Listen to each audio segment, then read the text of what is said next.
Objectif pédagogique. Maîtriser la mise en forme sur Excel. Pour bien comprendre, on a précisé un but à atteindre pendant cette leçon. On veut faire la mise en forme de notre bulletin de notes pour obtenir le résultat final suivant. On doit ajouter le titre bulletin de notes, donc on doit insérer tout d'abord une ligne au-dessus du tableau. Le titre doit être centré sur tout le tableau. On sélectionne les cellules de A1 jusqu'à G1 pour les rassembler en une seule cellule. Puis on clique sur le bouton fusionner centré de la barre d'outils mise en forme. Revenons au bulletin de notes déjà mis en forme. Pour le titre, on peut remarquer que la police utilisée est impact, taille est 24, style de la police est gras. On l'applique sur notre exemple. Tout d'abord, on sélectionne le titre à mettre en forme, choisir le menu format, choisir la commande cellule. Une boîte de dialogue apparaît. Choisir l'onglet police, choisir la police désirée, impact, choisir le style gras, choisir la taille 24 dans la liste déroulante taille. Valider par OK. De même pour l'entête, Police Agency FB, la taille 12, style gras italique, alignement centré. On peut utiliser le menu format, la commande cellule, ou bien on peut les appliquer à partir de la barre d'outils mise en forme. On répète les mêmes actions aussi pour le reste du tableau.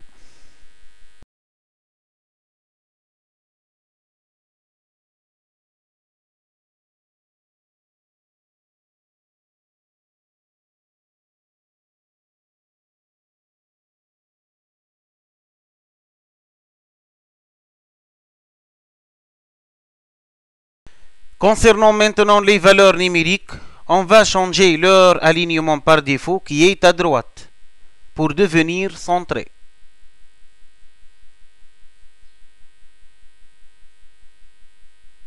Puis on va les formater, c'est-à-dire on va garder deux numéros après la virgule.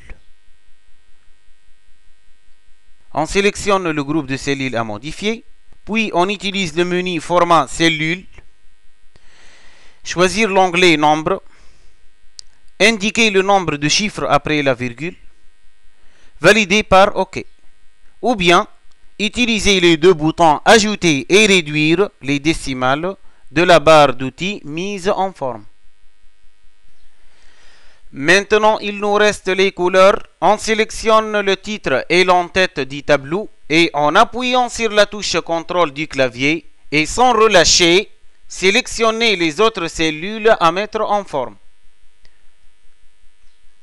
Puis, à partir du bouton couleur de remplissage, on va choisir la couleur gris 25%.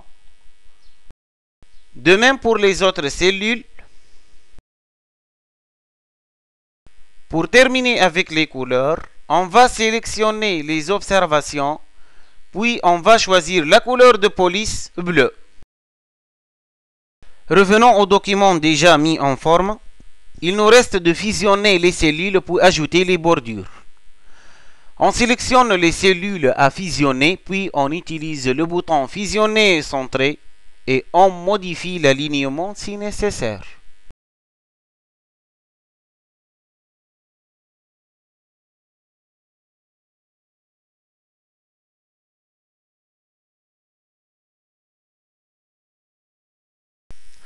Pour les bordures, on va sélectionner le titre, puis on utilise le menu format, la commande cellule, choisir l'onglet bordure, choisir le style de ligne, puis cliquer sur le bouton contour et valider par OK.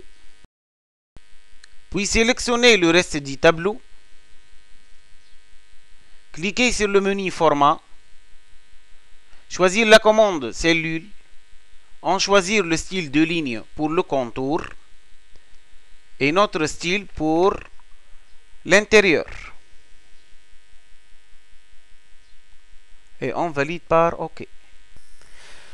Pour visualiser le résultat final de notre travail, il suffit de cliquer sur Fichier, la commande aperçue avant impression. On peut remarquer que la largeur des colonnes n'est pas bien adaptée au contenu. Pour ajuster au contenu la taille d'une colonne, on peut soit sélectionner la colonne à modifier, puis utiliser le menu Format colonne, choisir la commande largeur, et entrer la largeur préférée, puis valider par OK. Ou bien, en cliquant et en glissant vers la droite, la ligne séparatrice des deux colonnes.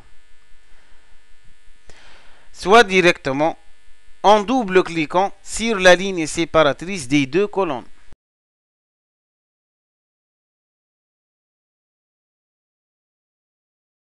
On regarde de nouveau le résultat final.